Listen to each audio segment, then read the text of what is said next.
ഈശോയിൽ ഏറ്റവും സ്നേഹം നിറഞ്ഞവരെ, ഒക്ടോബർ മാസം ജപമാലയുടെ മാസമാണ്.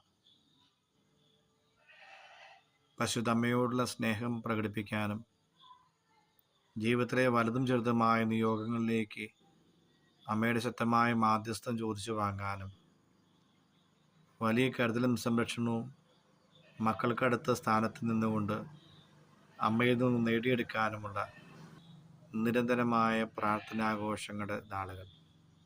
ഈ നാളുകളിലേക്ക് ഏറെ സ്നേഹത്തോടെ ഏവരെയും സ്വാഗതം ചെയ്യുന്നു. അമ്മ വഴിയാട്ടിയായിട്ടുണ്ടാകട്ടെ, സ്നേഹസാന്നിധ്യമായി നമ്മുടെ ജീവിതങ്ങളുണ്ടാകട്ടെ. ജപമാല ഭക്തിയിലെ ധന്യമായ നിമിഷങ്ങൾ ദേവാലയത്തിലും കുടുംബത്തിലും നിറഞ്ഞു നിൽക്കട്ടെ.